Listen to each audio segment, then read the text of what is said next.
Good morning, everyone. Today we are going to have a wonderful multiple mock viva session on the FRCS urology scenarios. We have got my close friend, Mr. Suresh Matthias, who will be main examiner, and 7 trainees have volunteered to take part in this mock viva. We will try to mimic the actual exam scenario and produce the 10-minute scenarios with the actual questions. Every scenario will be followed by a feedback session for 5 minutes, and then we have the 7 trainees lined up for today's show. For the students and trainees who have logged in through the YouTube, I will advise you to pause your video after hearing the examiner's question so that you can reflect and revise your answer. And then when you start playing, you will hear the student's answer. There is a good possibility sometime your answer could be better than the trainees or vice versa. We are trying our best to create a good research-based training platform to give high quality urology knowledge. I hope you will enjoy this show. Suresh, I'm happy to... Good morning, everybody. I'm happy for all this to go on YouTube. I sincerely hope it will be useful for the other exam-going candidates and for the future candidates. I've tried to make it as akin to the actual exam as much as possible. As I said, it's going to be 10 minutes. The examiner is seeing you for the very first time. You have to impress. You have to sail through each station. And I hope it'll be useful, as I said, and wish you all the best. Be good to start.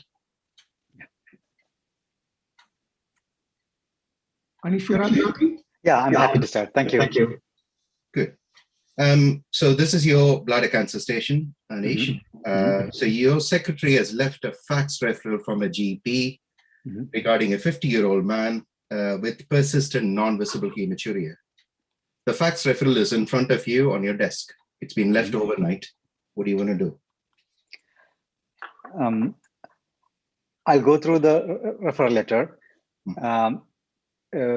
We'll make sure that if any significant other histories are given in the letter, if it is persistent non-visible hematuria, I will make arrangements to see him in the dedicated 2-week wait one-stop hematuria clinic with arrangements to do a ultrasound urinary tract before he comes to the clinic. I will hand over the letter to secretaries by noting the details in the letter. Okay. So you said about one-stop hematuria. How do you go about doing that? In the one-stop hematuria clinic, the imaging is done on the morning of that day, and also it is reported before the patient comes to the clinic. And in the clinic, when the patient comes and his urine is collected, urinalysis is already done. A part of urine is stored separately to send for cytology, and I'll see him personally in the clinic and go through the details like his history. We'll do a chaperone-assisted examination and then do the other basic investigations like blood, and we'll do the flexible cystoscopy on the same day and review the ultrasound scan. And we'll try to arrange everything on the same day, and also if everything is normal, to get him discharged back to GP on the same day. So that's the concept of one-stop hematuria clinic. Okay. You mentioned about urine cytology. Are you aware of any other biomarkers?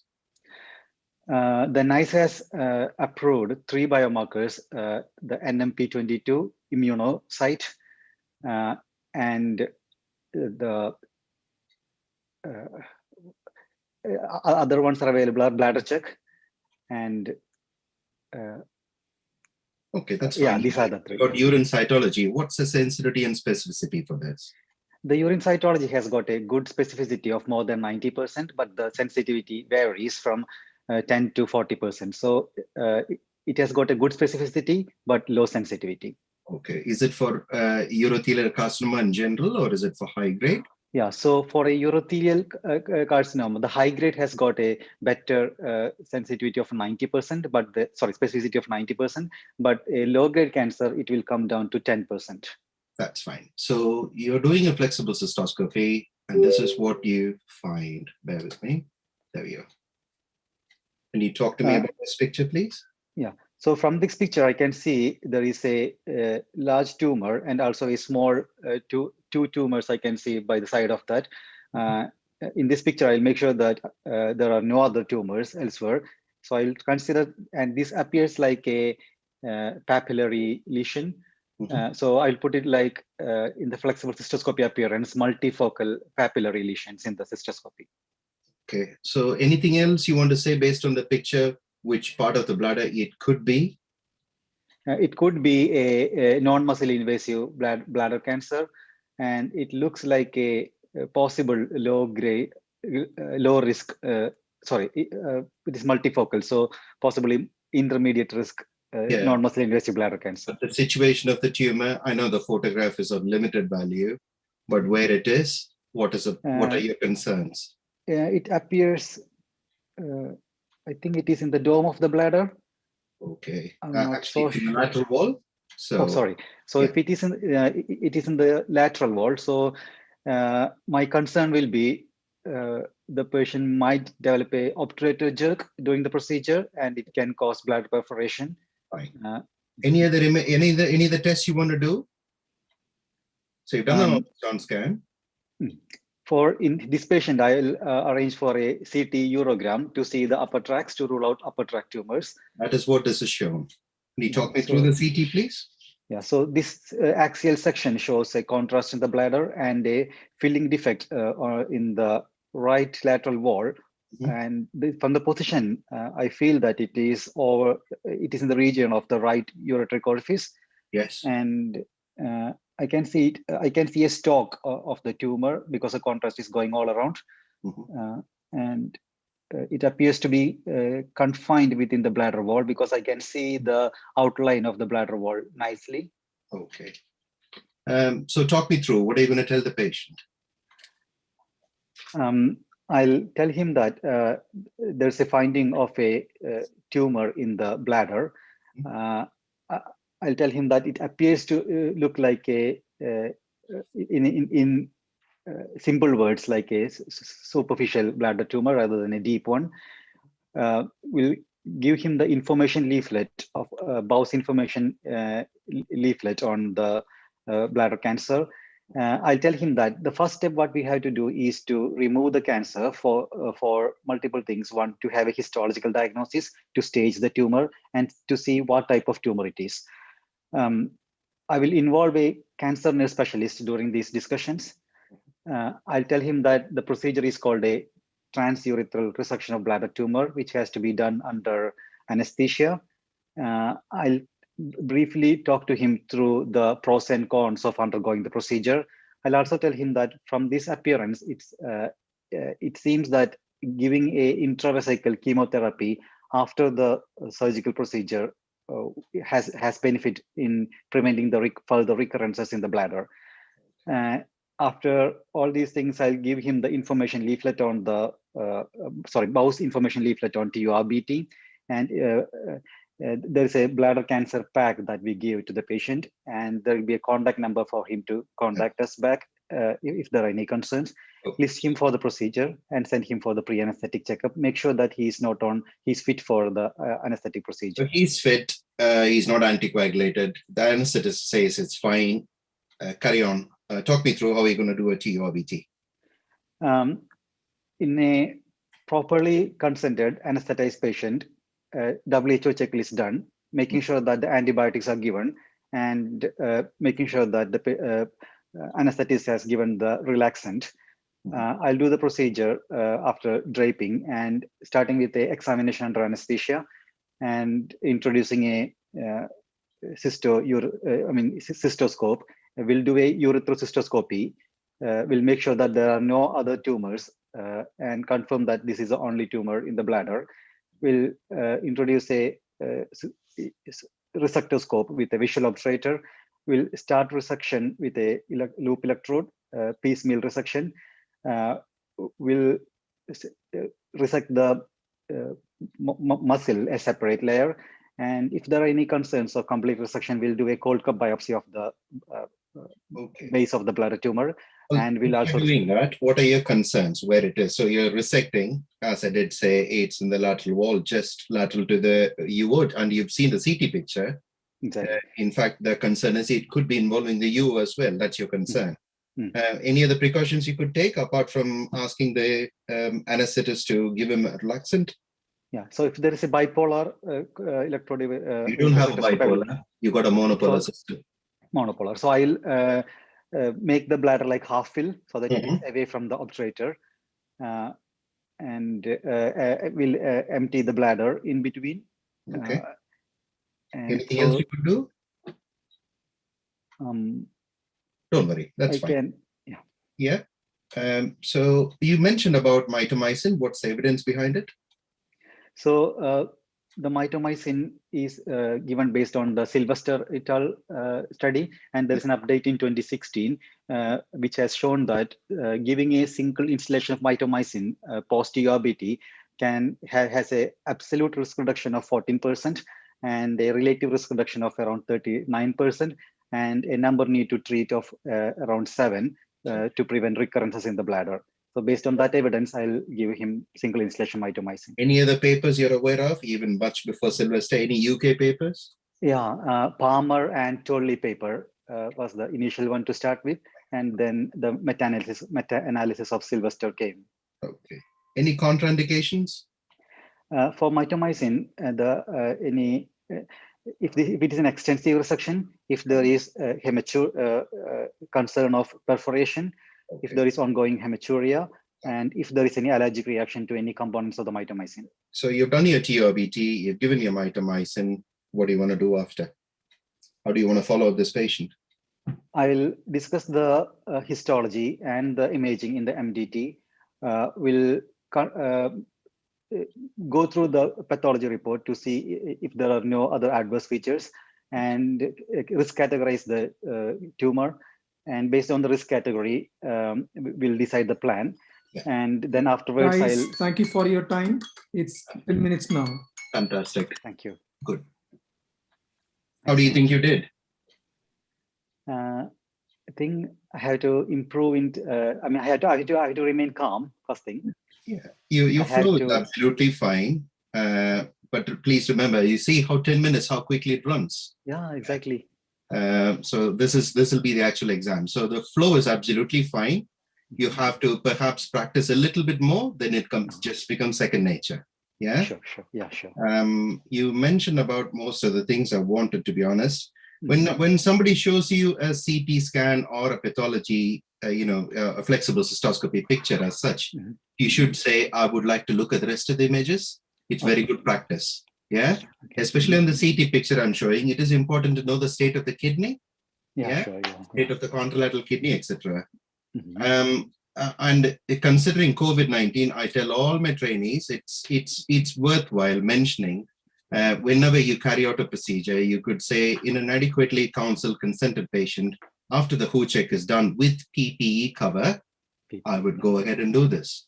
Sure. So that means the examiner knows you've seen plenty, you've done plenty.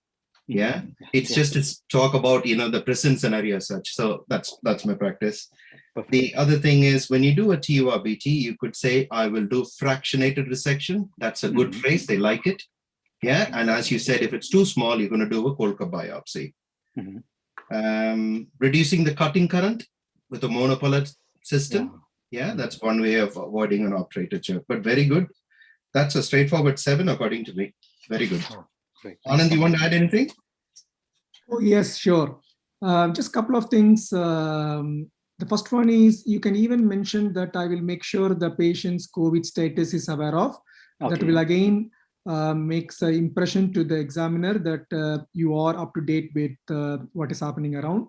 The second thing is don't commit on numbers. Like, for example, you said NICE has approved 3 biomarkers for, and then if you struggle, it looks bad. Even for example, there is a small possibility even examiner is not expecting 3 biomarkers. So the easiest way to go is NICE has approved few biomarkers. They are 1, 2, 3, just in your mind. The same thing applies to various other things. There are 6 risk factors for erectile dysfunction. There are 8 reasons for bladder perforation during TURBT. So don't commit on numbers. Just go with the flow. It will come in practice. Perfect, thanks. Can I ask one question? Regarding my speed, is it too much or is it adequate? I think the pace is absolutely fine. But as I said, your pace is absolutely fine. To smoothen the whole thing, my advice would be, apart from practicing with colleagues and people like Anand and me, use your mirror. Sure. Trust me, it sounds silly, but use your mirror, try it, record it twice, listen to it, then you will know where you need to improve. Great. Thanks so much for that. No problem. Thank you very much. Great. You can leave now, and Yeah, sure. of course, you can revise these things with our YouTube channel. That's great. Thank you so much, Mr. Matthias and Mr. Thank you. Thank you. Bye-bye. Bye. Best wishes. Thanks. Suresh, we have our next trainee. Are you happy if I bring them in? Absolutely.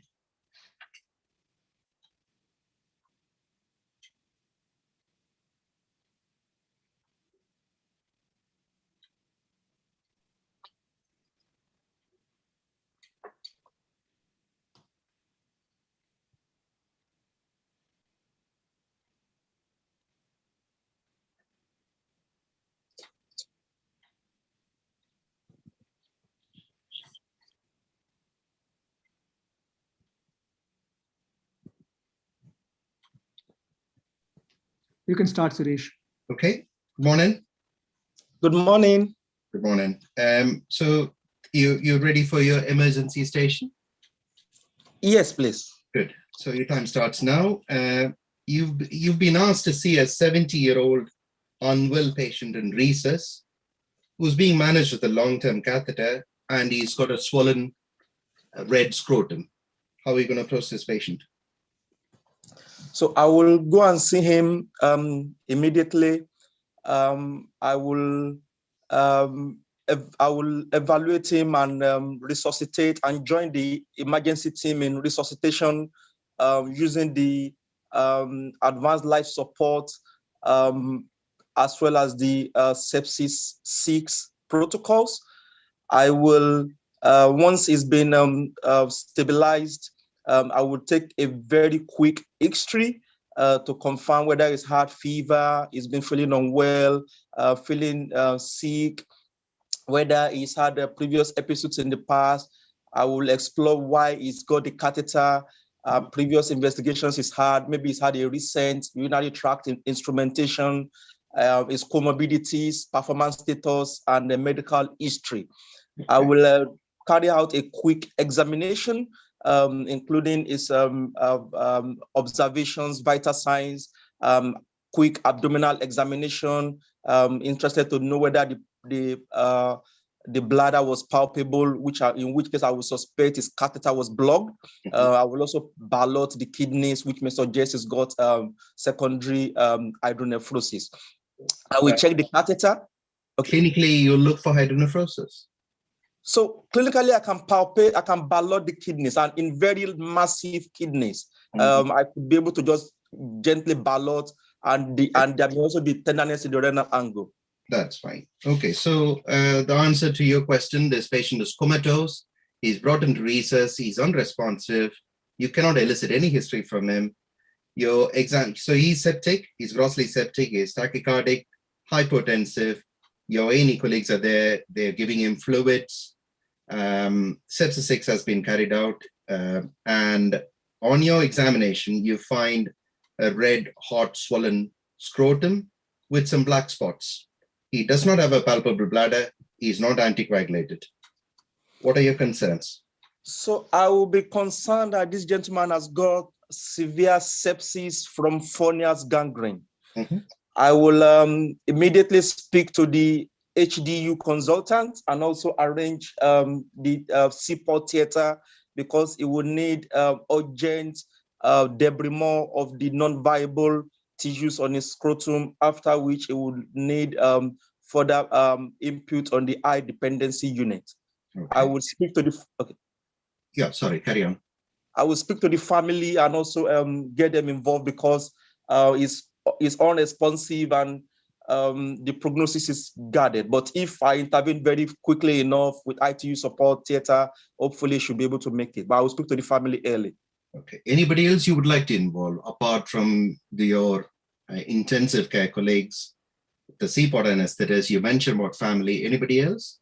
Yes, the on-call microbiologists will also be able to guide us in antibiotic in accordance with the local antibiotic policy. Okay. What is Fournier gangrene? So it's a necrotizing fasciitis involving the scrotum as well as the perineal skin. It's an infection that is caused by multiple organisms, including gram-positives and gram-negatives, and aerobes and anaerobes. It could, in advanced cases, it could extend beyond the scrotal skin to involve the perineal skin or the groin, and very advanced cases may even involve the anterior abdominal wall. Okay. So what are the risk factors for Fournier gangrene? Immunosuppression is one of the most common risk factors. Also, this gentleman is elderly, he's been on a long-term catheter, probably has had a recent perirenal infection. Those are the common risk factors. Okay, so you've involved everybody. Patient is resuscitated, sepsis is carried out. Your ITU colleagues are aware. Your anesthetist says, fine, it's an E1. You take him to theater. Talk me through what are you going to do? So in a properly prepared, resuscitated patient is unresponsive, so I will use the consent form 4. It's been anesthetized and placed in the lithotomy position with WHO checklist. After the signing, WHO checklist completed, and the skin preparation and steroid dripping done. I will then, we will also, he's had antibiotics in ED as part of the resuscitation. So I will then make an incision over the black spot and just gently excise as much as I can excise. I would try and carry out the operation as fast as possible. Usually, after the operation, I will also make sure I change his catheter because that may be the focus of his infection. After which I will wash the wound thoroughly and apply dressings, and then it will be transferred to HDU with plans to come back in 24 to 48 hours for a relook. Okay. Anything else you would like to examine whilst you're there? In your scrotal examination, yes, you've seen the black spot. You're going to do a rapid redeployment, but anywhere else you're concerned about? I will make sure I also palpate the anterior abdominal wall to be sure there is no crepitus. I will palpate the groin, the perineum. I will also do a rectal examination. Good. Okay, that's fine. So you're looking for an rectal source. Okay. Yes. You said about changing catheter. Anything else you could do? Because it's quite extensive. So imagine this gent has got Fournier gangrene extending partly, not to the anterior abdominal wall as such, but his whole groin is involved pretty bad. Anything else you could do at the same sitting? So I will make sure I excise as much as possible of all the grossly abnormal. With a catheter, anything else you could do? So nothing is coming to my head at this moment. I'm sorry. That's fine. That's fine. Okay. So you said about so the patient improves over the next 24 to 48 hours. You've taken him to theater, fine. He's viable. He's perked up. He's well in himself. Sepsis is settling down. Anybody else you could involve? So for the wound closure, I will involve the plastic surgeons. Okay. And when do you think likely they will be able to help? Usually they will be able to help with wound management once the patient, as you said, is fully stabilized, once the wound is granulating nicely with no further sources, obvious foci of infection in the wound. Then at that point, they could come in and think of different options to close the wound. Okay, so we'll go for another scenario. you've done a 50 grams TURP on an 80-year-old man, all went well, you're driving home, your SHO calls you on the phone and says, the patient is a little hypotensive. Rest of the bloods are absolutely fine. What are your concerns? And what are you going to tell the SHO over the phone? So I'm concerned this gentleman may be having reactionary hemorrhage following the operation. I will be quite concerned. So I'm going to inform the SHO to start the resuscitation using the advanced life support protocol. This may also be early sepsis, so I will also ask him to start the sepsis 6 protocol, bloods, including clotting and group and save, lactate, full blood counts, U&Es. I will also, he also needs to start giving fluids and other modalities as within the resuscitation protocols. I will turn back and also start coming back to the hospital, and I will try and arrive as soon as possible. Before I arrive, I will also call the SHO and ask him to check the catheter, just to be sure it's draining properly, and to give it a gentle flush. If not, I will arrive as soon as I can and also join him in the resuscitation.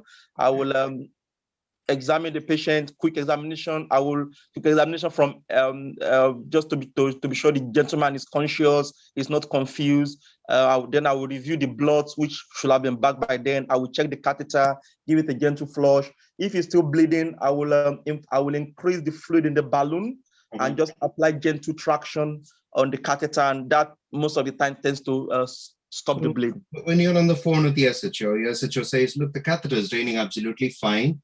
The urine output has tailed it off a little bit. He does not have a palpable bladder. So he said about Guys, it's time now. Good. How do you think you did? That was quite intense. Well, I'm not sure. 10 minutes, yeah. Good. I think it's a very good flow. So when somebody gives you a scenario, for instance, when I said about a 70-year-old unwell patient, rhesus, long-term catheter, swollen scrotum, straight away the way to say is, given the clinical scenario, my concern would be the patient could have Fournier's gangrene. So I would treat it as a urological emergency and all the rest you said, okay? So it's nice to give it an answer or a differential diagnosis initially to say what you're thinking about. And you get scored for that. This is logical thinking. Yeah, what are the differential diagnoses, etc. Ballotable palpable kidneys, it sounds good for medical school, but perhaps you don't need it for the FRCS exam. Try not to say that. You could say previous scars. I would look for previous urological history based on the medical records, but don't talk about ballotable palpable kidneys as such, okay? We did talk about the catheter. Yes, you can replace the urethral catheter, but I gave you a clue to say it is so extensive, you don't want to leave a long-term catheter from down below. You could consider doing an ultrasound-guided suprapubic catheter in the same sitting with your radiology colleague being by the side. Okay. The TURP scenario is good, but that's a clean 7, I would say. Very good. Anand, anything you want to add, please? No, good preparation. And it's nice to see that you're in a very good shape in the early days, and things can get only better from here. Very nice. Thank you. All the best. Thank you. Anything you want to ask before you go? Nothing really. Maybe we could discuss later just about getting more preparation. Yeah, good. All the best. Do well. Thank you very much. Take care. Bye. Bye. Well done. Very good. Suresh, I'm going to let in the next candidate. Yeah, please.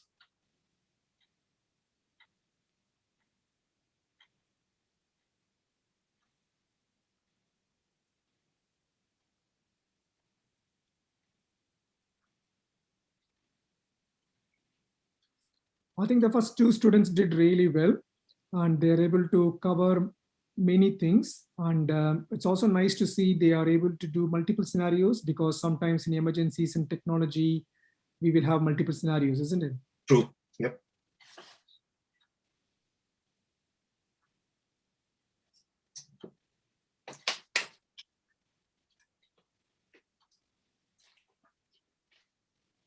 Hi there. Can you hear us?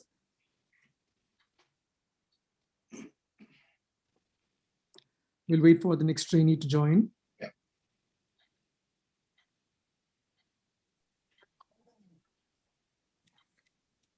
Can you hear us now? Good morning. Yes, sorry, I can hear you now. Very good. Suresh, all yours. Hi, good morning. Good morning, Mr. Murtaz. Morning. So your station is going to be on UTI. Sure. The time starts now. So you've been referred as 65-year-old lady with recurrent UTIs. How do you approach her? So I see this lady in my female urology clinic along with a nurse specialist, taking a focused urological history and then also concentrating on her general history followed by examination and then investigations after that.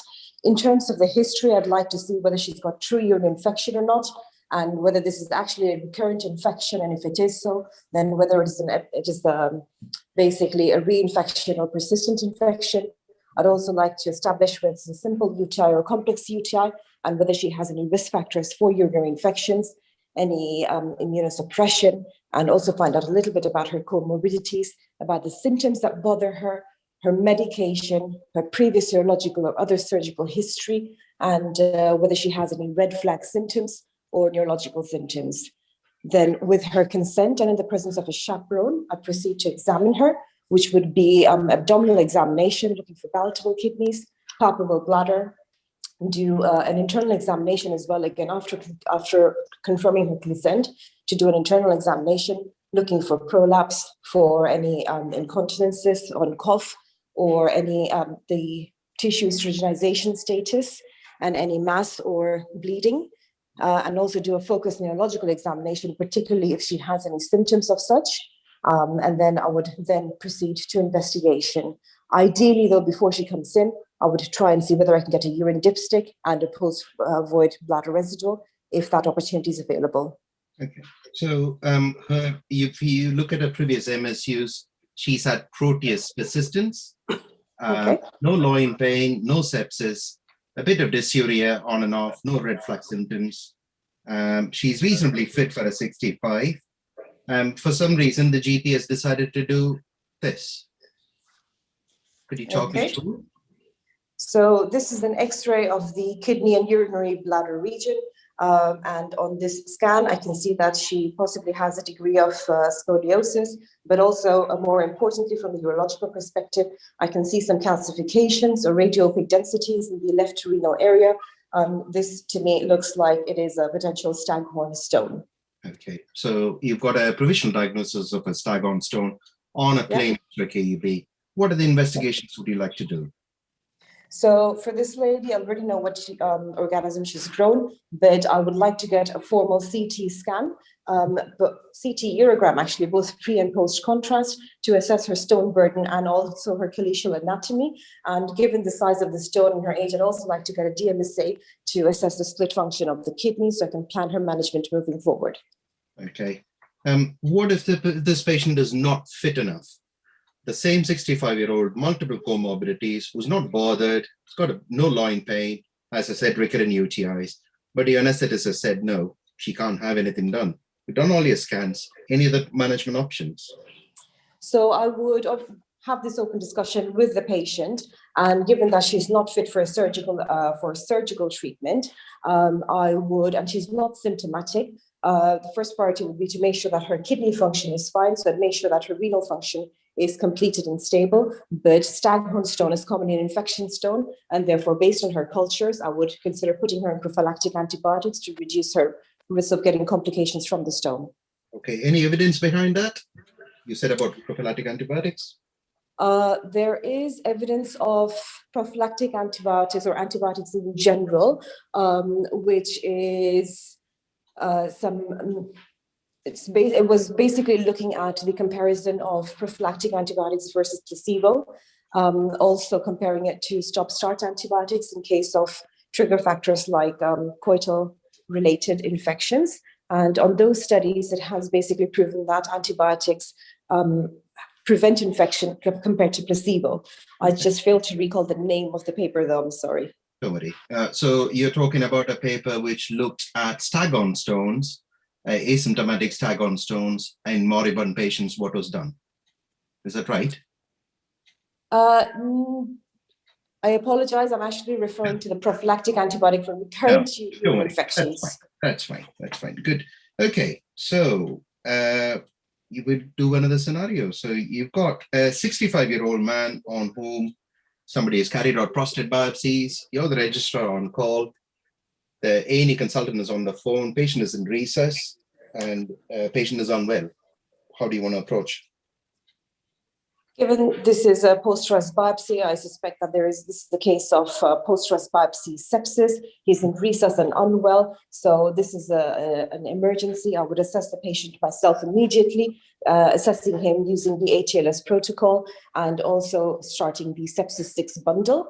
And thereafter, I would also proceed to basically taking a focused history, which I know is the trust biopsy, but I also want to establish how long ago it was done, what antibiotics he had, his general comorbidities, his medical problems, and his allergies, and whether he's on any anticoagulants. And obviously, as part of sepsis 6 and A2A assessment, I would have done all of his cultures and bloods and given him the antibiotics according to the trust protocol, including starting him on fluids. Okay. You said about sepsis. Define sepsis, please. So sepsis is basically, historically has been defined as systemic inflammatory response syndrome, along with a proven source of infection, which in this case would be urinary tract or post-biopsy. But obviously, I'd also need to exclude other sources like COVID in this day and era. Fine. You said about sepsis 6. What does that define? So sepsis 6 is basically a protocol for us to follow to be able to manage any sepsis appropriately. It's basically got 3 factors in and 3 factors out. It's about administering oxygen, giving IV fluids, and giving broad spectrum antibiotics within the golden hour. And then also 3 things out, which is basically a catheter to monitor the urine output, and also doing blood tests, including baseline tests, cultures, and also doing blood gases. Okay. Fine. So you've done that. Now you've also, so patient is resuscitated, given antibiotics, all seem to have settled down, but you notice it's a consistent happening.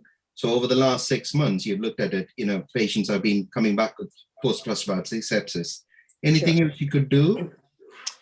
So I would want to know whether this is a higher infection risk, higher infection occurrence compared to what is the national finding, in which case I would like to audit the data, in particular the patient factors and also the antibiotic guidelines and the hygiene or the sterility of the equipment as well. And I'd also like to, if there is any discrepancy with what is followed in the national guidelines or the local guidelines, then I would recommend the change based on the audit findings and re-audit the data to see whether there's been an improvement in the system or not. Okay, fine. So in fact, we'll do another scenario.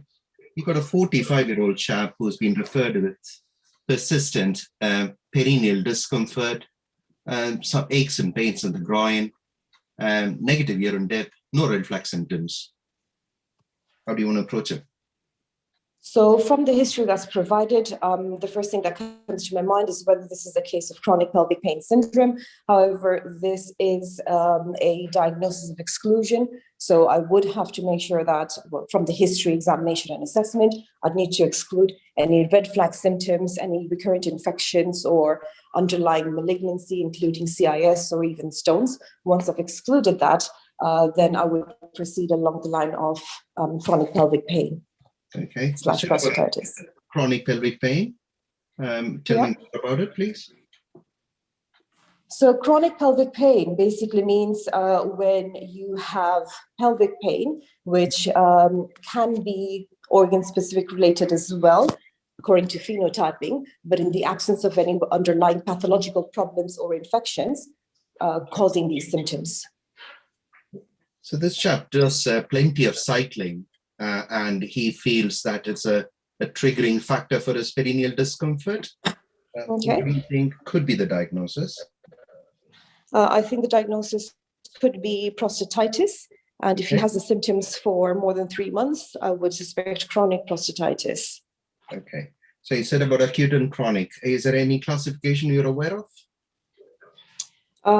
Yes, the classification basically divides prostatitis into 4 different categories, type 1 to type 4, where type 1 is acute bacterial prostatitis, 2 is chronic bacterial prostatitis, 3 is non-bacterial prostatitis subdivided into A and B, A being inflammatory and B being non-inflammatory.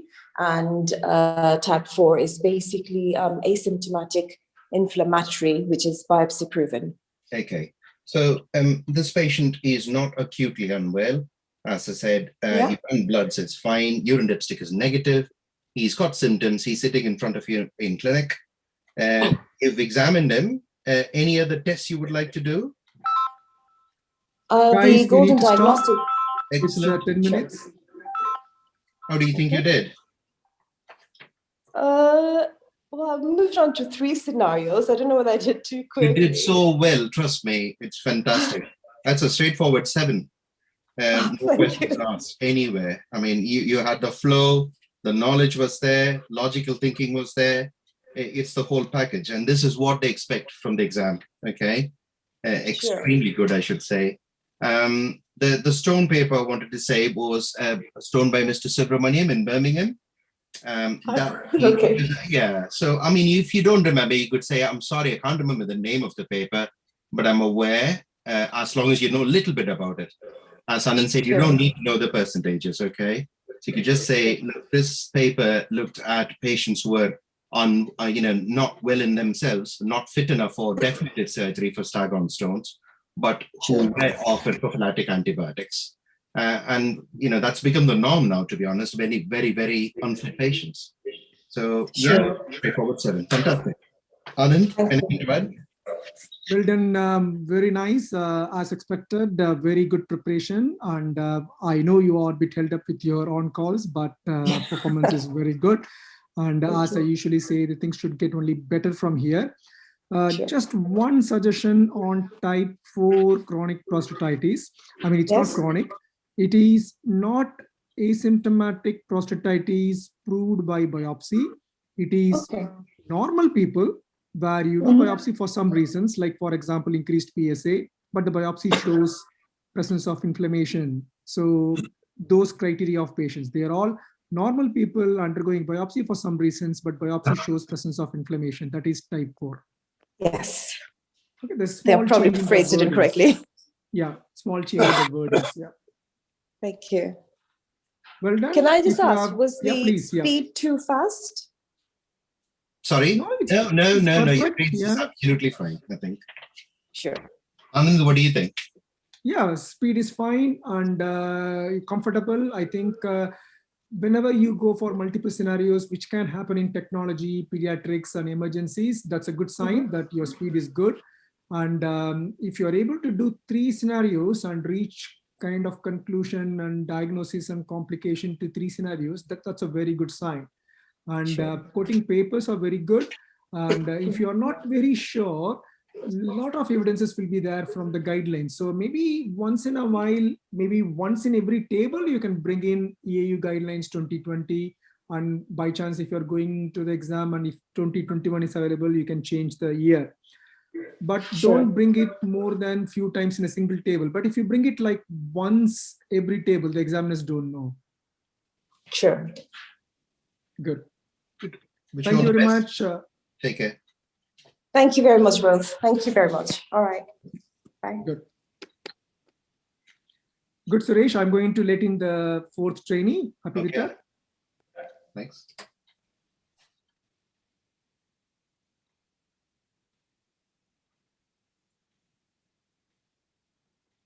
Hi there. You can unmute yourself, please.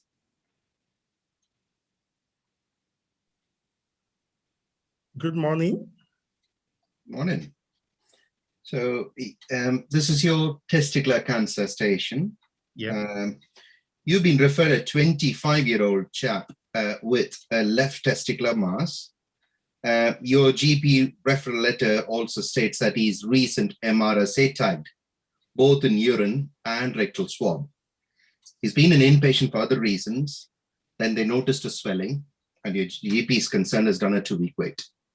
How do you want to proceed?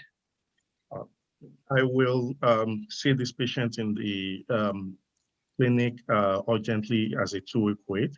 And in the clinic, I want to take a history from this patient to know when this mark started, if it's painless or painful.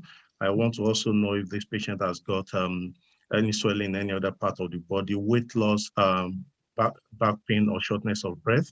I want to know the past medical history of this patient, if this patient has had previous undescended testes or groin operation in the past.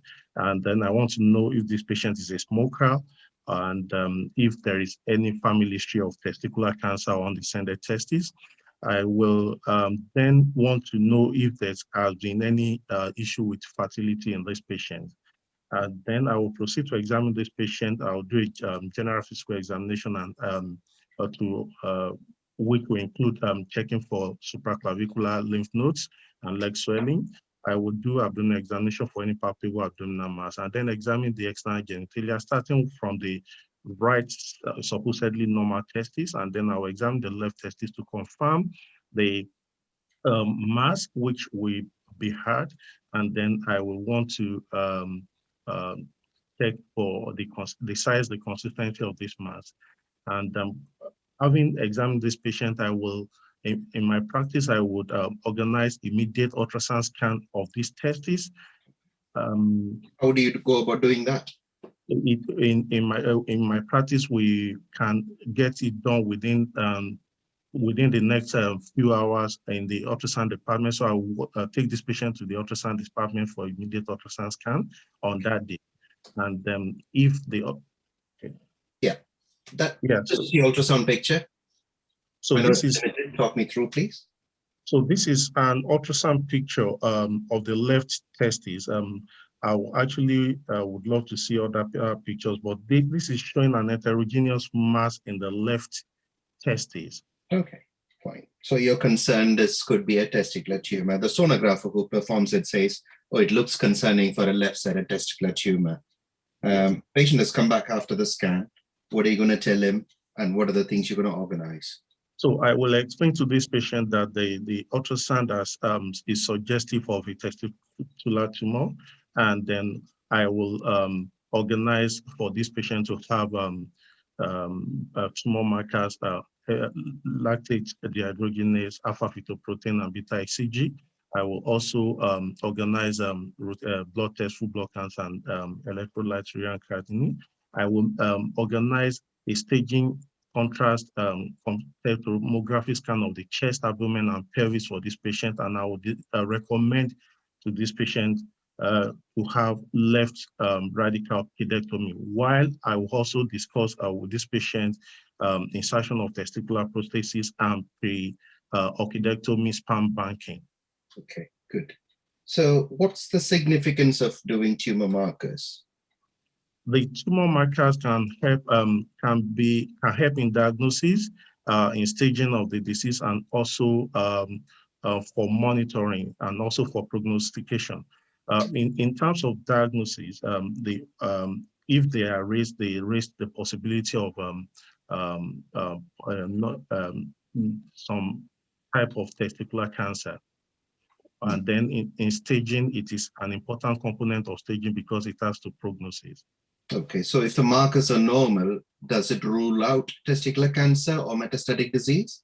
No, normal markers does not completely rule out testicular cancer, and it is not a predictor of non-metastatic disease, because in about 80% of patients, tumor markers could be normal, and whereas they've got some metastatic disease. Fine. So you said about radical inguinal orchidectomy. The patient wants to know more about it.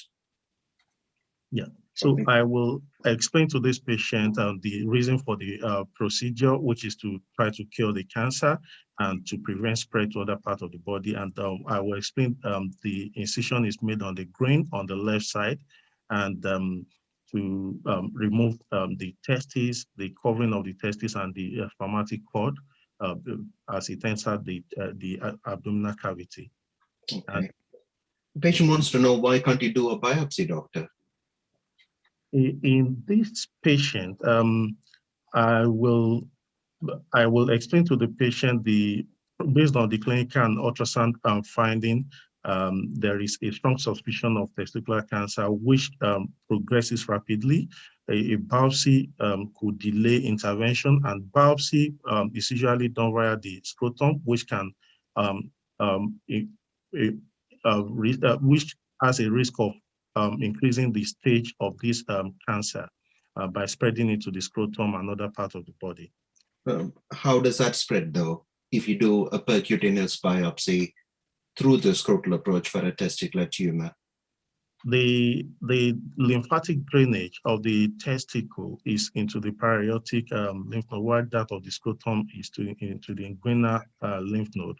So there are separate lymphatics. That's fine.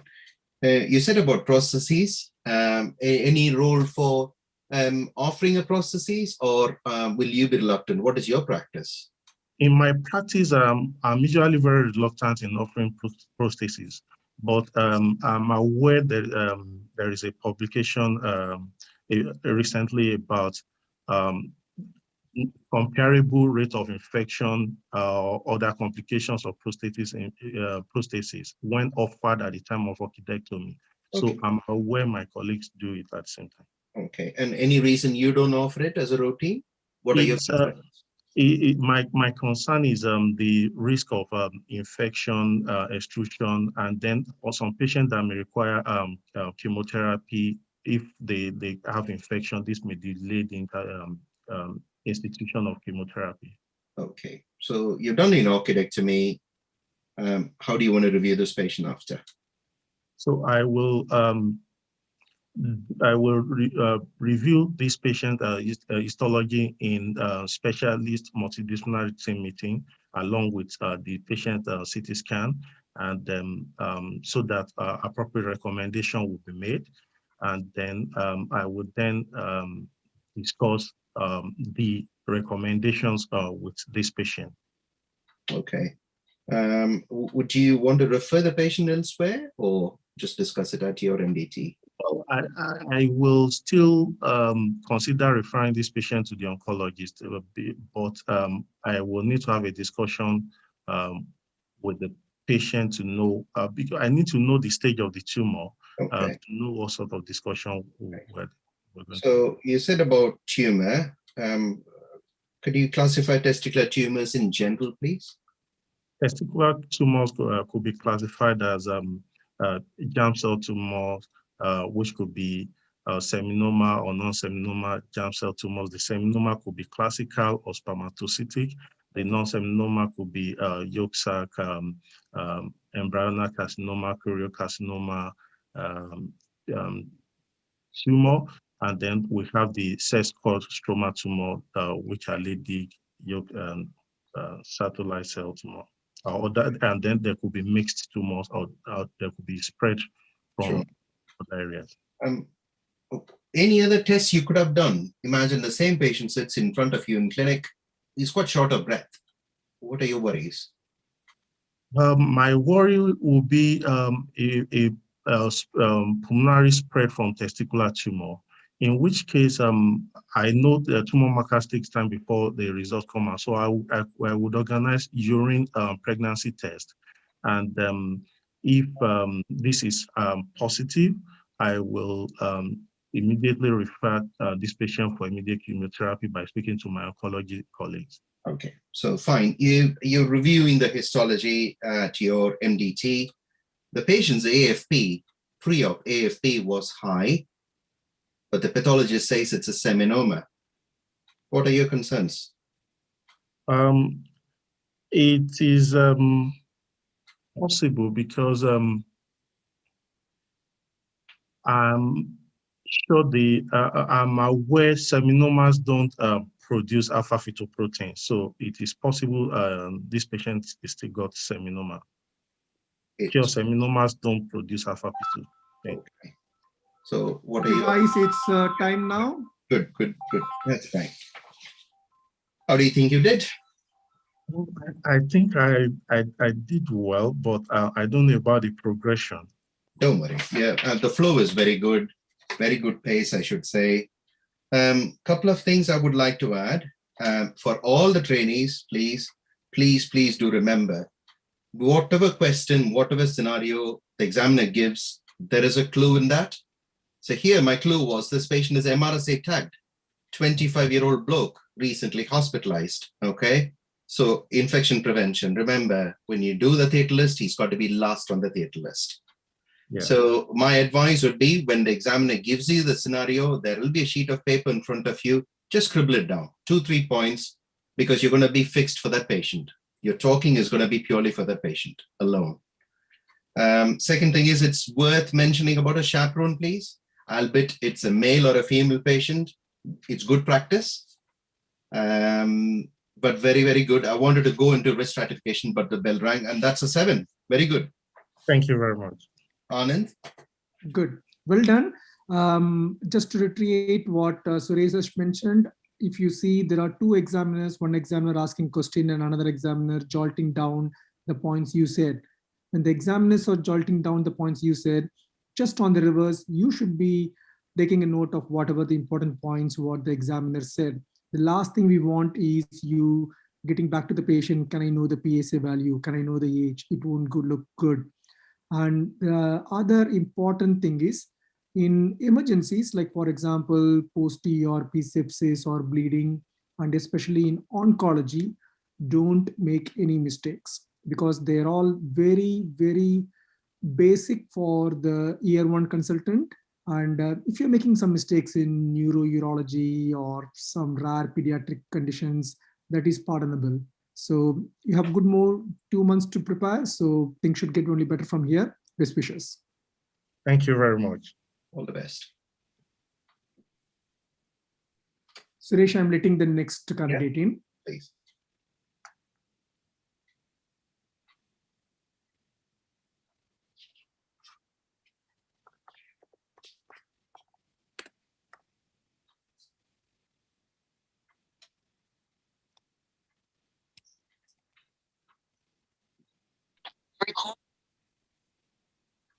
Hi, can you hear us?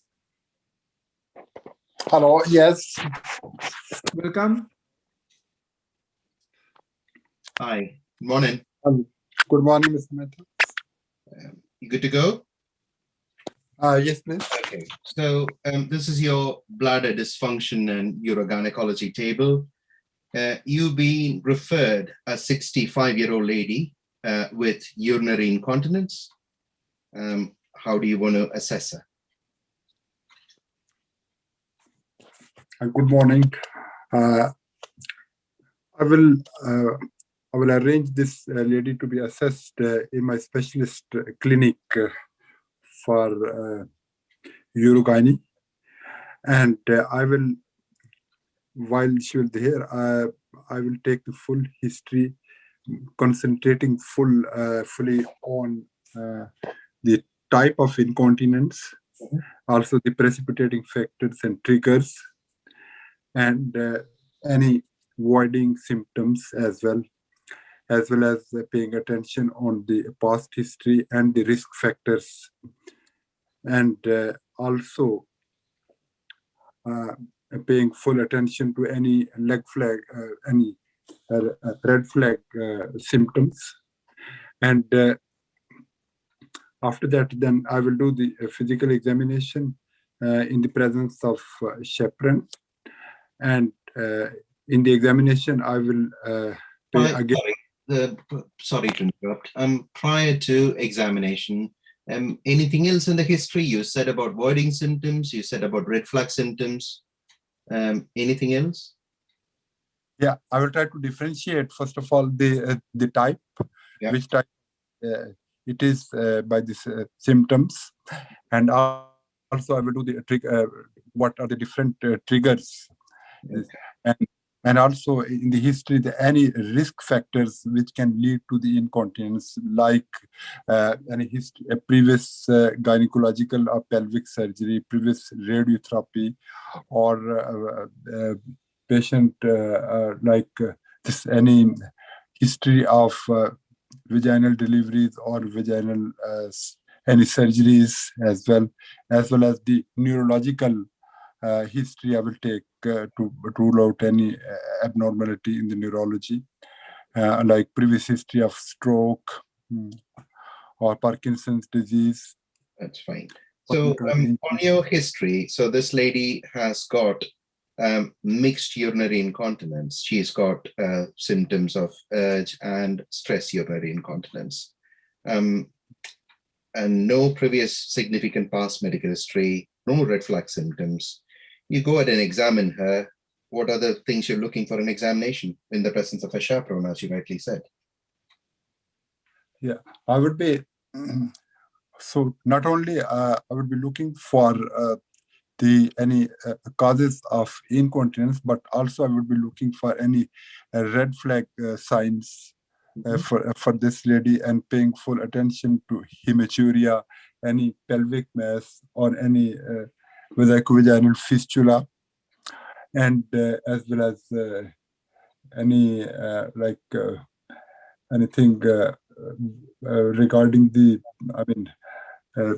in the signs, I think this should be mainly to rule out any neurological element, as well as any pelvic or any other mass, bladder mass, pelvic mass, as well as to rule out most any important significant finding, if I can find there. Okay. Anything else on the examination?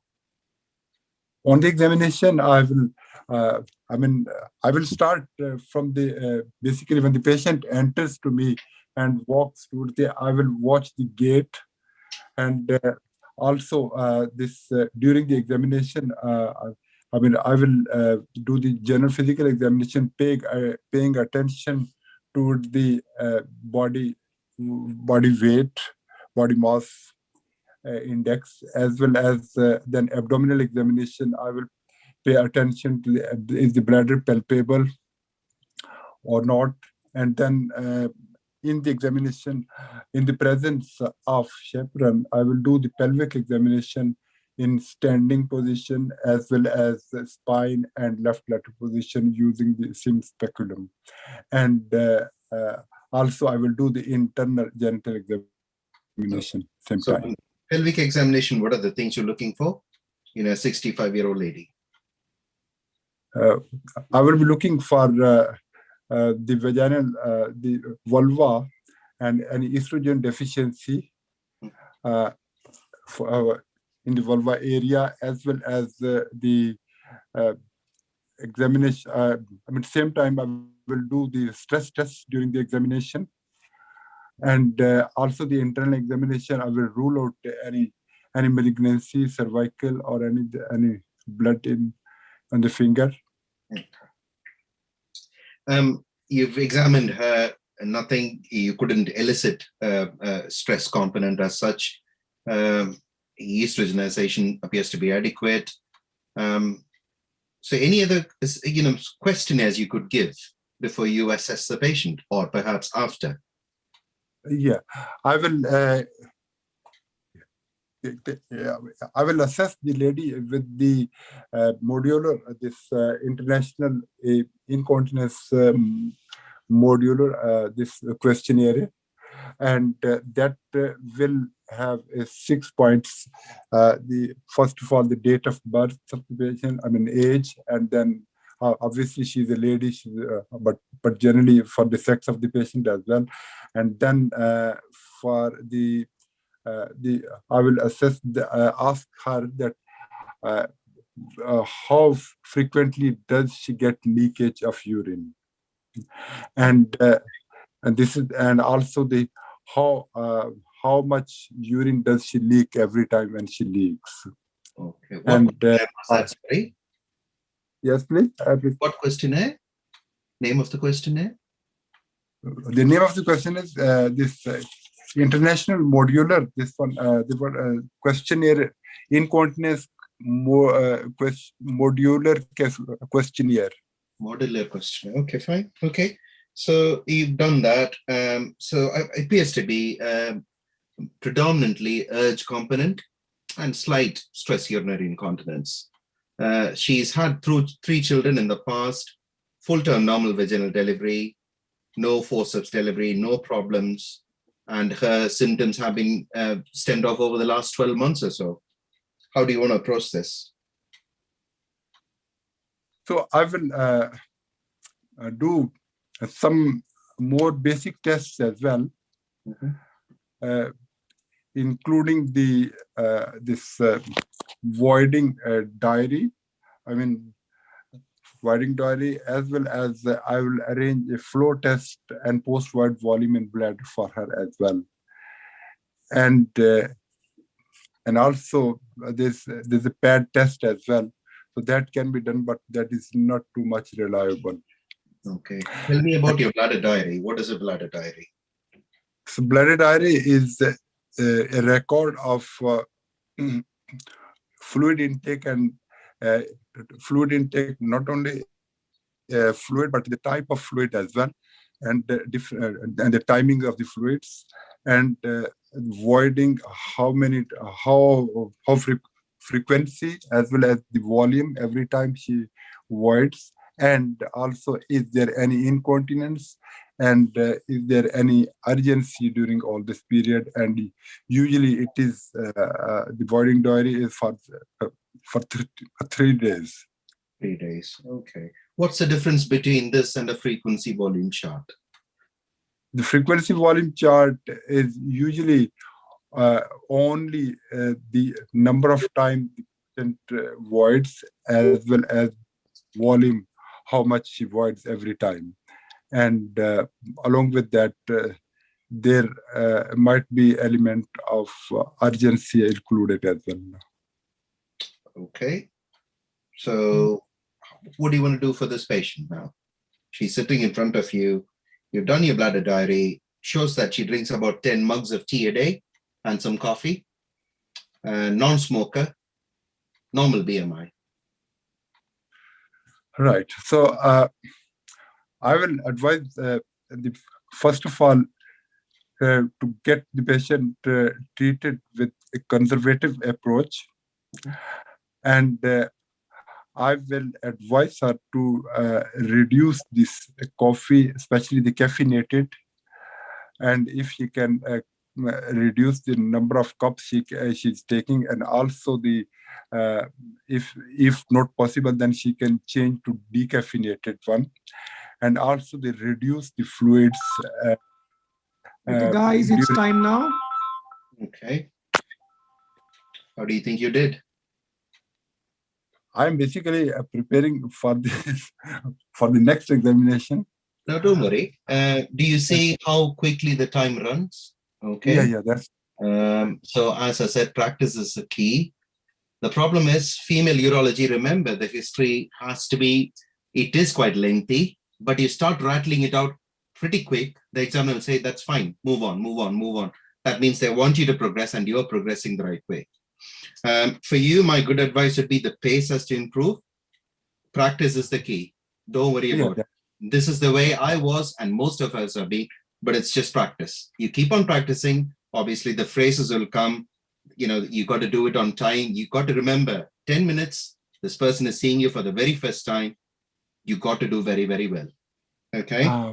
Thank you very much. You said about specialist clinic, be more precise. You'd say, I would assess this lady in my female LUTS clinic or my dedicated female LUTS clinic. Okay. History-wise, you talk about present symptoms, past history, you know, previous obstetric history, gynecological history, blah, blah, blah. So it's got to be really swift, short burst points. That means you're covering everything. Okay. Yeah. Examination again, pretty swift.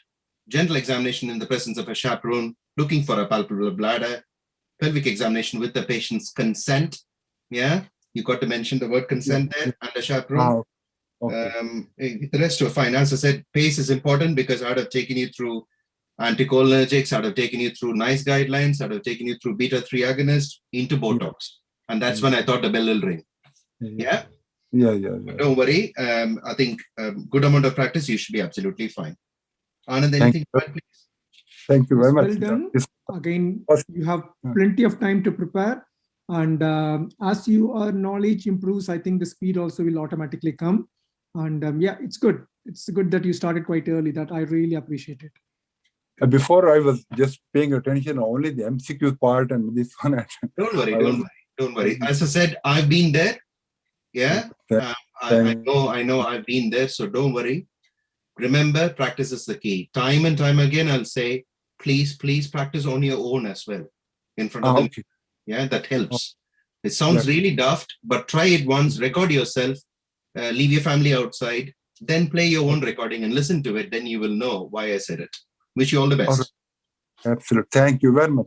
Take care. Yeah, now we have this YouTube, so you can just go through your own speech, pace, and modulation, everything in real time. And if you hear again and again and compare your today's YouTube recording with something which may be doing in the April, you will see the improvement. It's a very nice way to reflect and improve your performance. That will be, I'm very grateful for both of you. Really, you have no problem at all. Thank you very much. Wish you all the best. Thank you very much. Have a good day. And you, thanks a lot. Thank you very much. Suresh, happy for the next candidate? Yeah, please.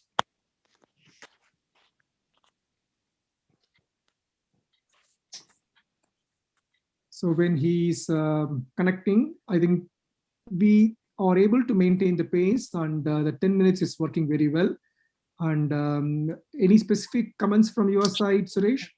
Not particularly. I think we're doing very well so far. Good. Okay, we have trainee for you. Yeah. Morning. Good morning. Good morning. Hi. Hi. We're doing your renal cancer station. Yeah. Hi. Thank you. Thank you very much. So good to start. You've got a 60-year-old male who's been referred with visible hematuria. He's allergic to latex. How do you want to assess him?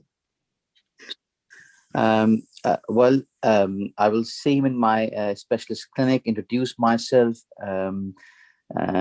check patient details, take a focus history, and which includes duration of his symptoms of hematuria, if he has any associated pain, and if he has felt any abnormal masses and any urine infection symptoms, and then if he has any red flag symptoms of weight loss, any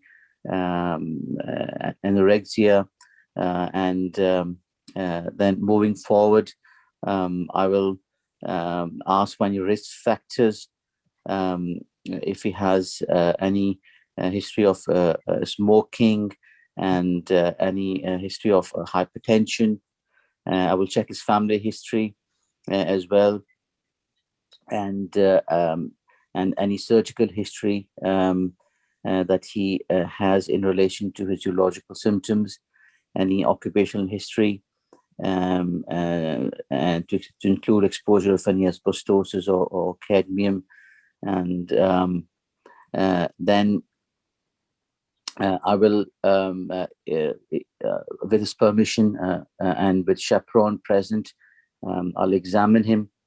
The first thing I would want to know if blood pressure has been checked, to know what his baseline is while he's in the clinic. I'll do an abdominal examination to look for any palpable kidney or any other palpable masses, and then look for bilateral, if there's any lower leg edema, and I'll look at his genitals as well, just to assess if there's any evidence of varicocele or any other abnormality. Then I'll investigate him with some, keeping in mind that about paraneoplastic manifestations. I'll check his bloods, including LFTs and full blood count, UNEs, calcium levels, and then I will counsel him with regards to flexible cystoscopy and CT urogram, depending on his provide his kidney functions are available, and then they are normal if they were checked before the clinic. Okay, so his GFR is normal, flexible cystoscopy is normal. You said about CT scan. That's your CT scan. Talk me through.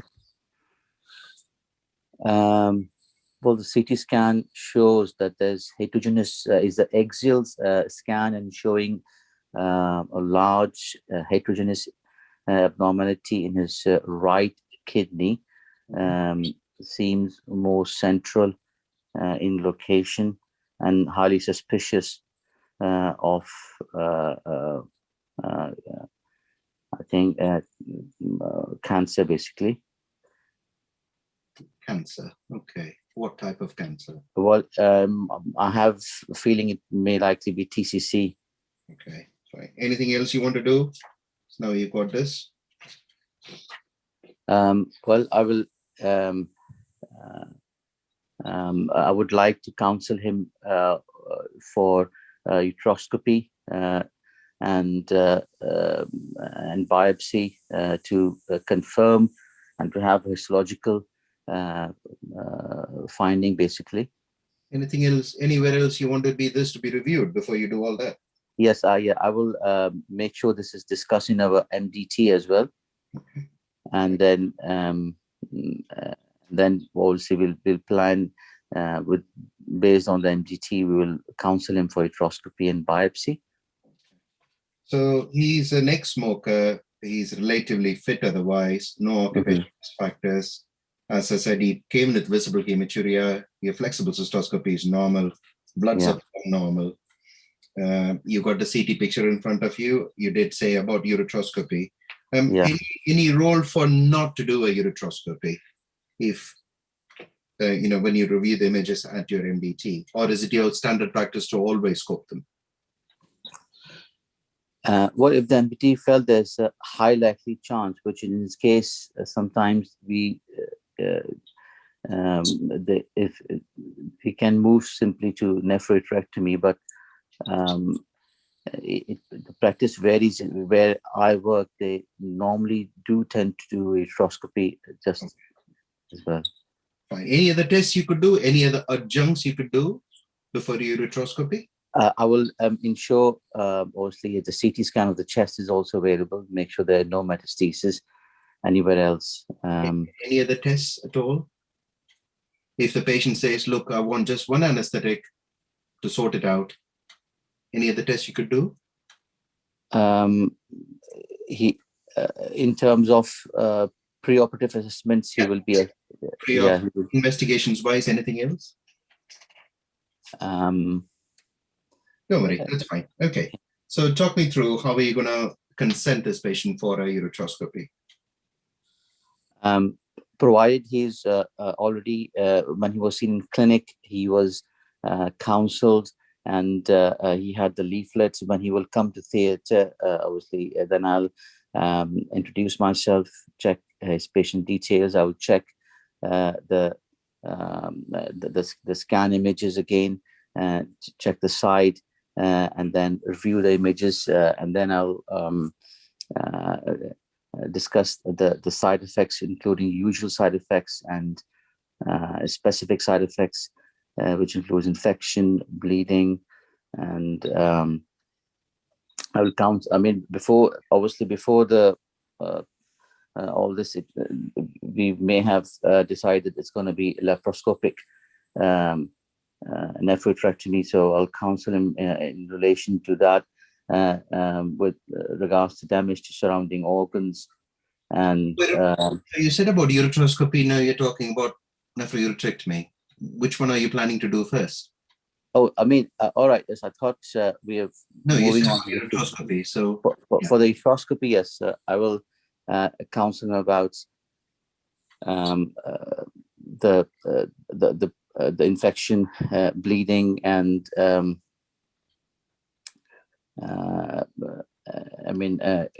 sort of any damage to the ureter while doing uretroscopy, and need for the stent, any stent symptoms, that if you're going to place any stent, and we will at the same time we'll look into the bladder, and so I'll warn him that we might do any biopsy or if you see any abnormality in the bladder.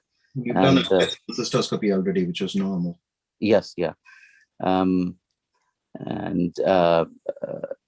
So yeah, these are the things which I'm going to discuss. Fine. So talk me through how we're going to do a uretroscopy, a diagnostic uretroscopy for this patient.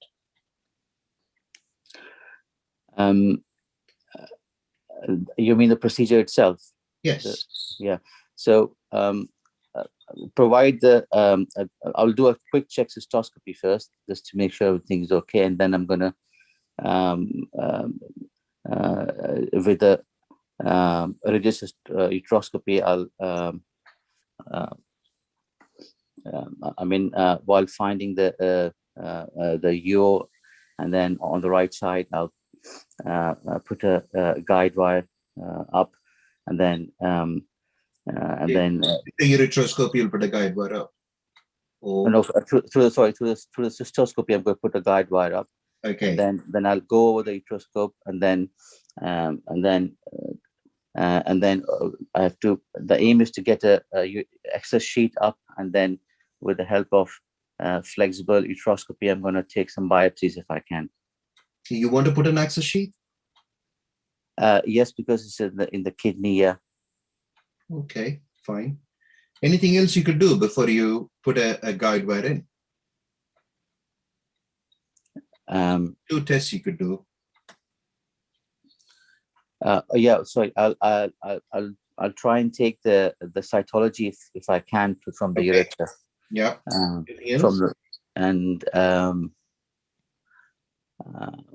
I look for. No, I think. Don't worry, that's fine. Okay. So you've taken a biopsy. Not much of bleeding. So on, macroscopically, it looks like tumor. Yeah. Staging CT, chest is clear. Yeah. Patient wakes up, that's fine. How do you want to follow him up? So the biopsy results will be discussed in the MDT again. Okay, guys, time to stop. Okay. 10 minutes. How do you think you did? Yeah, the biopsy results will be discussed in MDT, and then. Sorry, the time is up. Okay, all right. Yeah. How do you think you did? I think I've not done well. Oh, don't worry, that's fine. Yeah. The pace has to improve. Okay. Yes. Yeah. As I said, practice is the key. Yes. Always we'll feel, oh, are we the odd man out? And I've been there before. Again and again, I'm saying, I've been there before. I've been through all the phases all of you go through. Yeah. Practice is the key. More you practice, you'll just nail the exam. You come out with a smile. Trust me. Okay? Yeah. When you said about a few points, I said it's a 60-year-old referred with visible hematuria.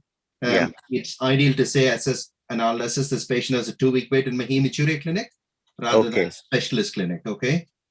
Specialist means it's a very generalized phase. Yeah. So when the patient comes in, how do you do it in a hematuria clinic? You do this gold standard way. This is a renal cancer station. Yeah. It doesn't mean you have to think about only the kidneys. You have to just imply that. So patient came with visible hematuria. What do you do in a hematuria clinic? You have to rattle it out. Okay. Yeah. When I showed you the CT scan image, you could have said it's a contrast CT.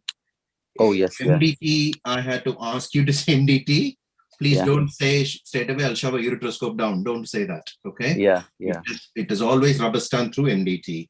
Yeah. And I gave you a clue to say any other, any places where you could offer a straightforward nephrouretrectomy rather than doing a diagnostic ureteroscopy at first. You could say that will be an MDT decision if the uroradiologist feels it's obvious and my colleagues feel it is an obvious TCC. I would have also done a urine cytology pre-op with a normal flexible cystoscopy, gold standard practice nephrouretrectomy. Okay. Yeah. Patient details, you've mentioned 2 or 3 times in the station. I don't think you have to keep on saying that. Okay. Examiners might get irritated. So that's just a bit of advice. Remember, I said about latex allergy? Yes. Yeah. So anywhere else you want to do this patient on the theatre list, he's got to be first on the theatre list. Yes. You see that? So please do remember, again, these are just examples I'm giving. It's nice to write down the question because we're talking about only that patient. Yeah. And again, when I said talk to me about a procedure, you should say in an adequately counseled, consented patient after the WHO check is done. Yeah. Then I will do this. Not to say straight away I'll do EUA and cystourethropy. Yeah. Yes. It's a nice way of phrasing it, but good. Yeah. You keep on practicing, you will get there, without any peace. All the best. Anand? Thank you, Suresh. Thank you. Well done. Just a few things to add. For example, this is the first time I'm seeing the CT picture, and there is a contrast in the bowel also. So if you're able to gather the information in a very quick manner, and if you're able to say it's a IV and oral contrast CT scan, that will really give you more points, because the chances of number of trainees picking up the contrast in the bowel may be very few. And that's how you will be really a forerunner in getting the pass mark and also even better marks. The second thing, as Suresh said, I will reiterate and say, talk only how are you going to treat that tumor for that patient. Don't take general nephrourectomy for an upper tract PCC. If you keep that in mind, when you have to do the GA cystoscopy, we have to do GA cystoscopy. In the consent, we do mention that there is a possibility of bladder biopsy if something happens from the date of flexible cystoscopy till he comes for nephrourectomy, which could be sometimes 2-3 months in our practice. But the examiner is coming back to you that you did a flexi. So you should be able to consolidate for that patient. If you're able to keep that patient, believe me, it's more easy, not only in this table, in any table. Treating one patient's disease is easy than just general talk where the examiner can take you anywhere and you can drag the discussion to anywhere. Good. Okay. Thank you, Dr. Anand. Thank you. All the best. Thank you. Bye-bye. Have a good day. Thank you. Suresh, happy for the last candidate to come in? Yeah, please.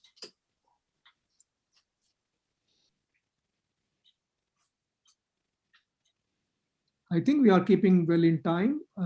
We thought there will be some lag and there will be some delay, but things have gone well. Now we got the 7th trainee for you, Suresh. All yours. Good morning. Good morning. So this is your prostate cancer station. Good to go. You've been referred a 65-year-old patient with a PSA of 8 and voiding low urinary tract symptoms. How do you want to assess him? I would like to see him in the urology clinic. I would take a history, examine him, and arrange some basic investigations.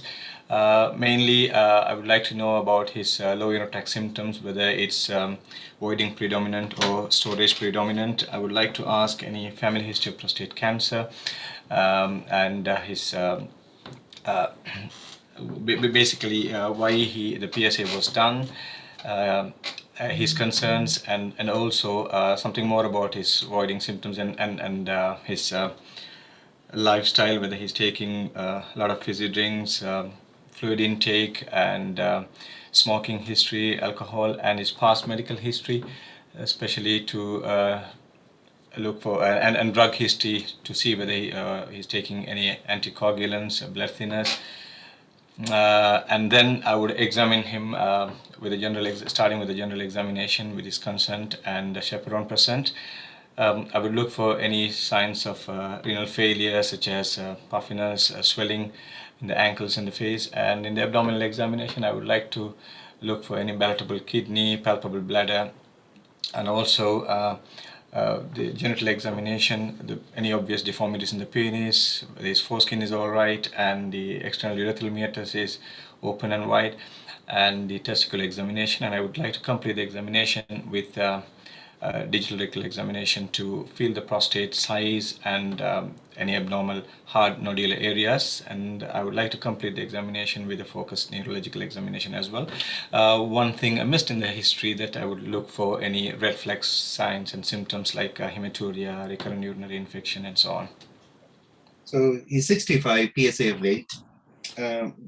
What PSA values are you aware of? Age adjusted ranges? Yeah, it's according to the Easterling age adjusted PSA. For 65, 4.5 is the upper limit. Less than 50 is 2.5. 50 to 60 is 3.5. 60 to 70 is 4.5, and above 70 is 6.5. So that's the normal age adjusted cutoff for the PSA. Is that criteria you're aware of, apart from Australians? I'm sorry, I couldn't. I know the age drilling criteria. Fine.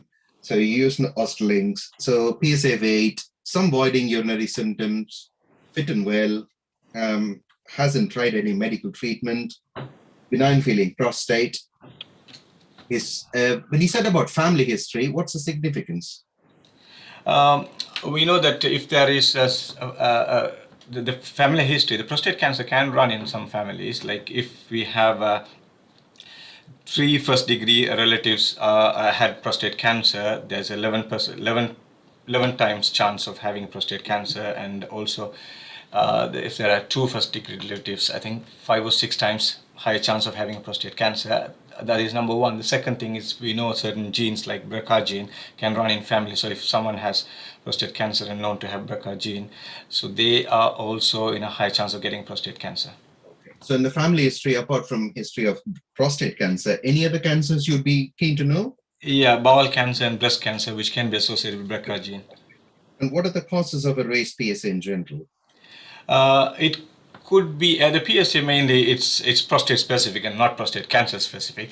The raised PSA could be due to prostate cancer, benign enlargement of the prostate, infections like UTI and prostatitis, and in some cases like the artifacts, like if they had ejaculation and also like they did cycling, heavy exercise, long travel just the day or two before the PSA testing, these can artificially increase. And one thing is DRE, but it's not clinical significant. It's only on an average, it's only 0.26, so it's not clinical significant, but it also can increase PSA. We examine the patient, as I said, it's benign feeling.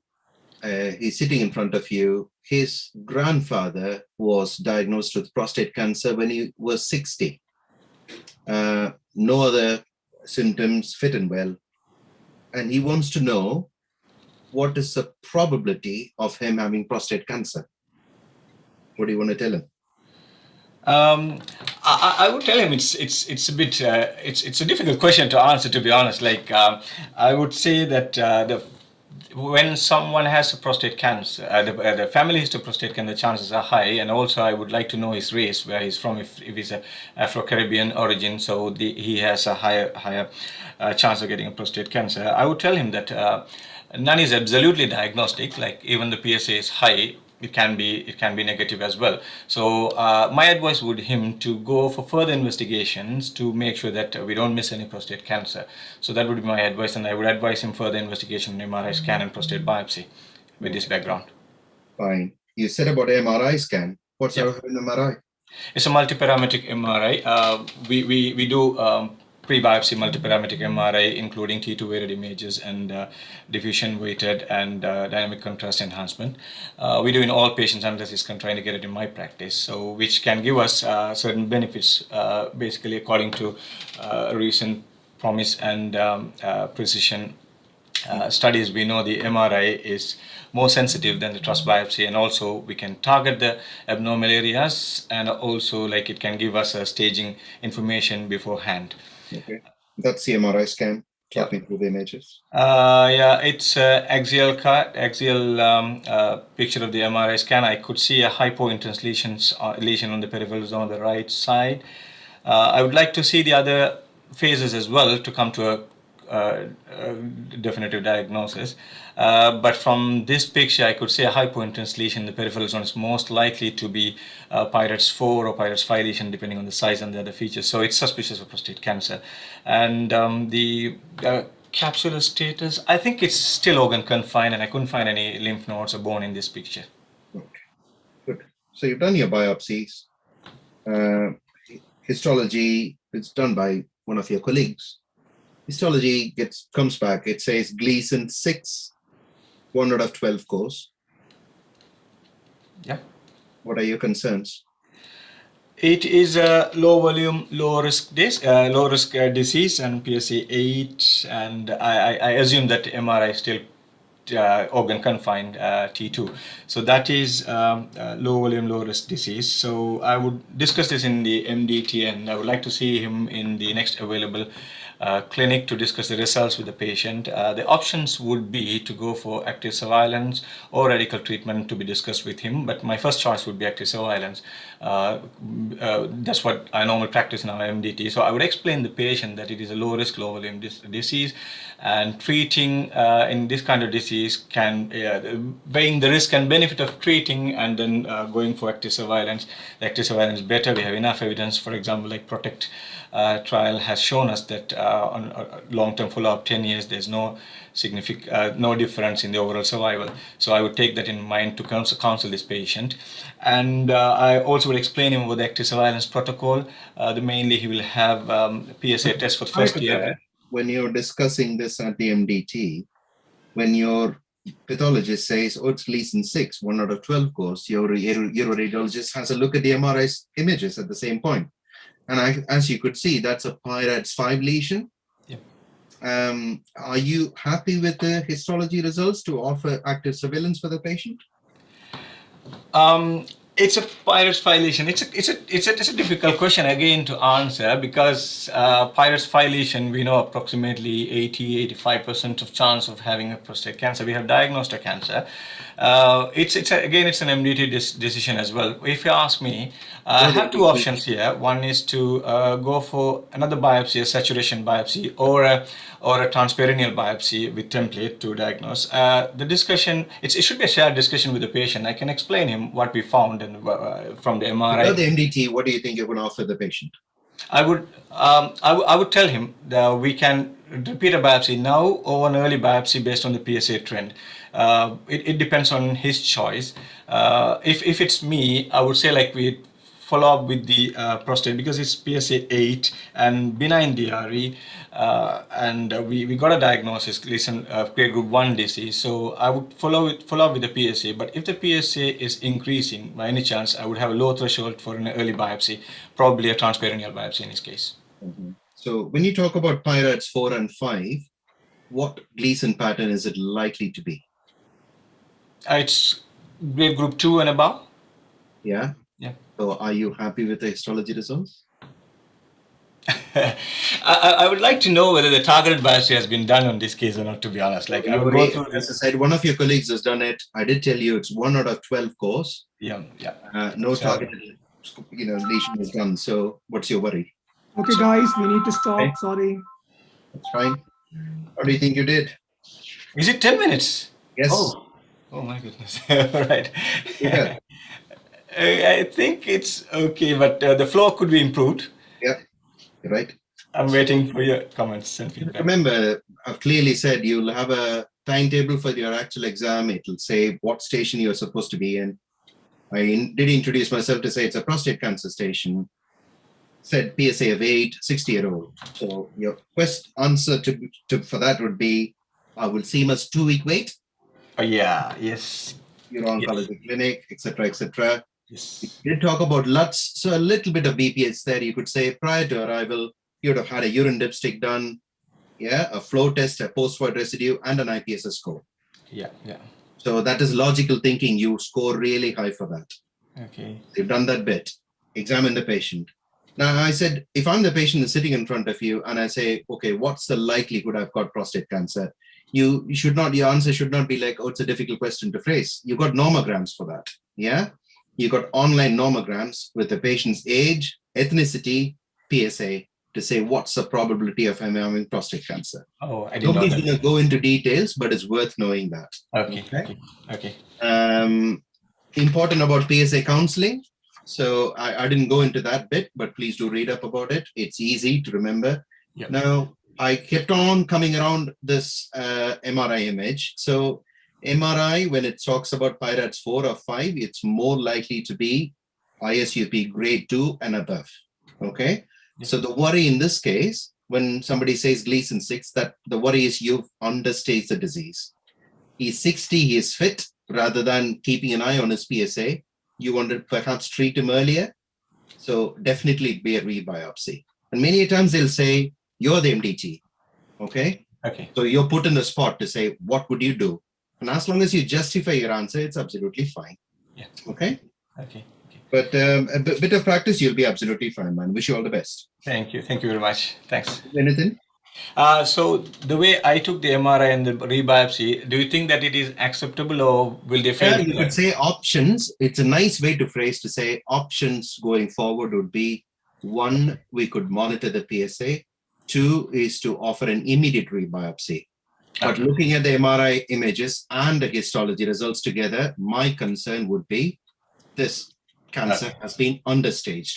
All right. Yeah, because the patient is relatively fit and well, I would offer an immediate rebiopsy. But I will get a consensus from my consultant colleagues in the MDT.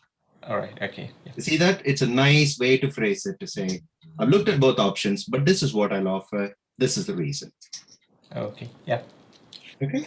Thank you. Thank you very much. Good luck. Anand, anything? Yeah, good. Well done. Again, a very nice flow. I'm quite happy with the knowledge and flow. Just two things. The first thing is never say difficult question to answer to any question. Okay? Okay. There is nothing like that under the sun.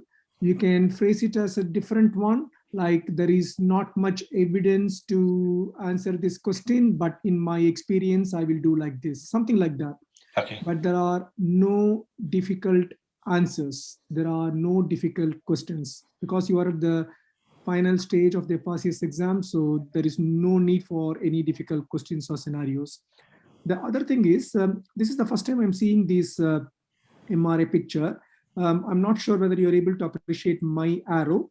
Are you able to see my arrow? No. Which is moving? No. I'll stop sharing, Anand, if you want me to. That's fine, yeah. Now I can. Now I can. Yeah.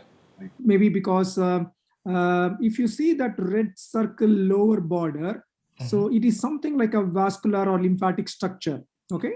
Red circle lower border at 6 o'clock. Yeah. So obviously, if you go to the center, you can see that the prostate has grown outside the capsule. So this is a very good example for extracapsular spread.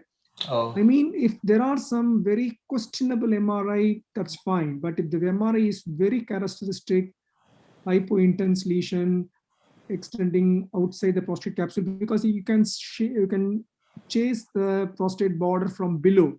There is a nice lower below, you can see the rectum, and then if you follow the border, you can clearly appreciate the capsular breach. Okay. And the other two things are, there is a big role for target biopsies even during the first biopsy itself. Possibly if this man had a proper target biopsy, he may have got a better correct grading. The other thing, in the early questions in the presentation, try to use the scoring system, ECOG or any scoring system, to grade the patient's presentation by his PSA, etc.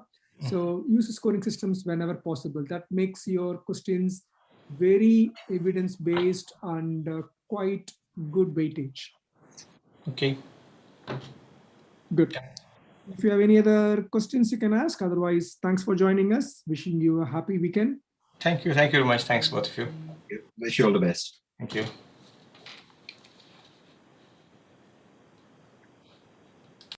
Okay, Suresh, that's very nice. Thank you for your time. We managed to finish it in time, and I'm quite happy with your pace, and the question standards are very good. Possibly we have covered a lot of basic scenarios in these 7 tables. Yeah. Maybe next time when we are doing, we can go into a little bit complex, and also there are some minor, small scenarios in every table. You have any inputs to make, Suresh? No, I think generally all the candidates did reasonably well. Some of them need a bit more practice. As I said, practice is the key. But I think as time goes by, that the scenarios will get more and more challenging. The questions will be challenging. I think that will be the best way to train them for the real exam. Absolutely. We will try not to repeat the scenarios at any point during the training, because we have so much of scenarios, and I'm very sure we can conduct as many sessions as possible covering the new scenarios. And of course, maybe for the next batch, we can do some revision. Yeah. For the trainees who have joined in the YouTube channel, I'm quite grateful for your time. I hope your time spent is useful and reflect in success in the exam. And also, of course, you can use these evidence-based discussions in your real-time practice. Now, in the screen, you will be seeing on your left-hand side one of our very common and most popular video. In the center of the screen, you'll be seeing the subscribe channel. I'm sure all of you have subscribed. Thank you for that. That will keep this channel to go on. On the right side of the screen, you will see this FRCS urology preparation playlist. Please bookmark the playlist. The playlist is updated every 3rd to 4th day so that you have access to all the scenarios and presentations. Thank you very much. Hereby we announce class dismiss.